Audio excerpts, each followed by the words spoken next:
or some day in the future that they want to go 4 or 5, they have to come back and address the issue of access all over again.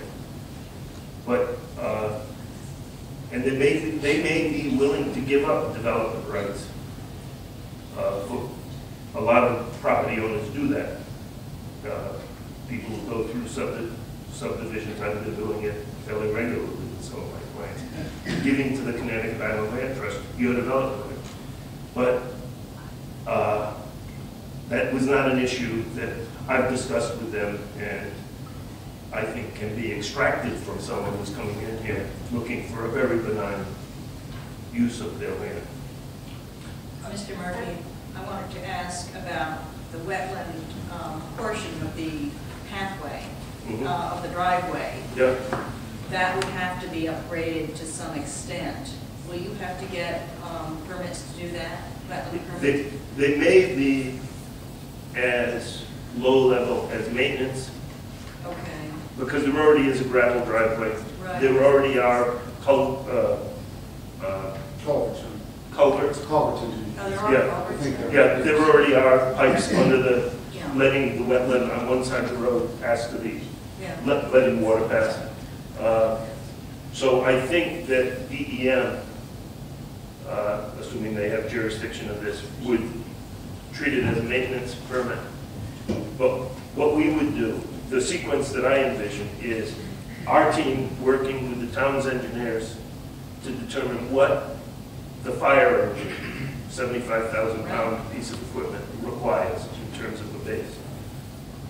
And then having our team design a road with that base and finding out what state permits, if any, are needed for that. But the answer to your question is, if we need a state permit, we'll get one. I think what my question there, or concern, and wetlands do have a function of absorbing all kinds of things, but since it'll have a little bit more traffic and will need to be established to hold a fire engine and so forth, that maybe you could, when you come back, tell us what mitigating measures will be done to protect the wetlands while this is going on, and if there are any that would protect the wetlands in an ongoing way from traffic going across that. I saw this today, and I have to say, I totally agree with you. I think we are, Jamestown's very lucky that these people have the property and want to do what they want to do. It's, it would be lovely if we could, hammer it into a permanent situation, but in fact they do have a lot of land. I think that your suggestion of the waivers running only with the 3 lots is a good one. The other possibility, and it's been done down in Beavertail, is for the larger property, the owner puts their heads together and decides if they really wanted to, how many more would they have to have, and then come back and commit to, okay, this is this, with the possibility of only, say, each one being divided another time. That's another possibility. Yes, it'd be great to have this locked in for all time. I think I heard the rumor that one of the other bidders on this property was looking to divide it into 17 parcels. So I think that's the way it was marketed. So we're Jamestown's very lucky that this is what they want to do, and I will certainly work with you guys to do whatever to make that possible. So, but if we could lock it in forever, I won't turn it down.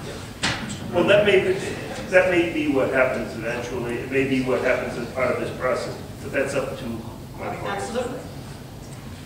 I don't know. In fact, I have a feeling on how the rest of the commission feels at this point. This is only a preliminary. There are 2 things that I think would make this, when you come back to us, go very quickly, and rather than this back and forth thing that you and I both know can happen. Yes. And one is the perpetuity of the old-fashioned road on reclaiming, having the town come back on that. Yep. The other is that that's part of our application, by the way. We expect that we will maintain that. Won't be a town burden, and we're willing to agree that it's forever. I'll address that after you're done as well. the other is that if in fact you would limit it only to these 3 buildings in perpetuity, perpetuity, so it can't be subdivided. It would go, I think, I'm not going to be here, but I think it would go a lot easier if you know that that's what you want. And I just think it would go much easier than coming back 11 9 times to straighten out some of these things. Richard, it's going to flow easily anyway. Well, we do their job. I have another question, John. Right now, it says existing wells. Obviously, before we make a subdivision, you have to ensure potable water. So, what's your well schedule? We're going to have the wells tested for productivity and for potability.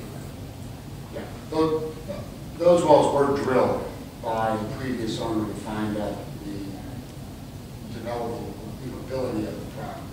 So they were done, they were tested, but we did not retested to make sure that they actually support it. One, town water coming into the rest, we didn't have water. By the time we come back here, we expect to have that. And John said something before, it's our hope to be back on February 17th. The amount of work that we have to do, it's going to be a push for us to do that. The purpose for coming tonight is to talk conceptually about what we want to do here and to make sure that going forward, this is a viable possibility in some sense. Which lot is going to have town water? The existing farmhouse has And it's being it's hooked up now. By the way, here's an interesting thing, and I haven't had much of a chance to talk to my client. There are right now 2 water services going into that property. And there may be a third, I'm not sure. And I believe there's also on there's 2 40-foot frontages on Hamilton Avenue. There is a town sewer line. So I spoke with Steve Gosley today. He did seem to recollect he's going to check if there is a hookup, a current hookup on the farmhouse for water. Yeah. So he's going to verify that. What we typically do in terms of the road and being private, what we typically request is a covenant stating that they will not ask the town to accept the road for a period of 99 years unless they bring it up to town standards. So that's a typical document that we receive on private roads. That's acceptable. Yeah. Does anybody have any other questions as far as this? Let me mention one more thing. I'm sorry. We did want to mention that where you see the line that we drew in there in yellow today, the north-south division between lot 2 and lot 1, there's a possibility that may end up being the east-west line when we're all done. We simply need to meet with some other people just to talk about the best way to use the formula. It'll be 3 lots of roughly this size. Right. One more question just about, is that okay? About this, where the R80 zone is the lot you're talking about from here to here? Is it that little L-shaped thing? So the R80 is right here. Because you say zoning boundary line right here, so but I'm wondering that you took your new property line. This is incorrect. This is an incorrect line. The property line is actually there. So the property line then is actually along the road. Correct.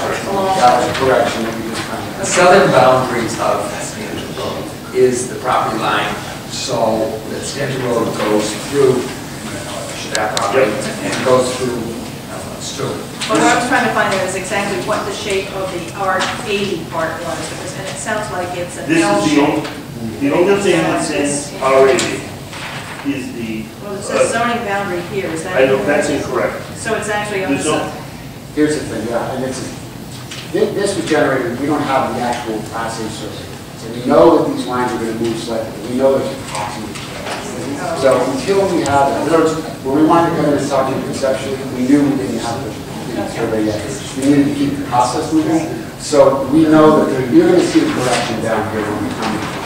Okay, but it doesn't matter because you have in here enough property to be an R8. It was all an R8. It's 3 acres. Exactly, so I'll say this, because I used to live here. My house was in the R80 zone. Right. Our northern boundary was Stanton Road. Okay. Stanton Road and the Heflin property was in the R40 zone. And so their entire property was in R4.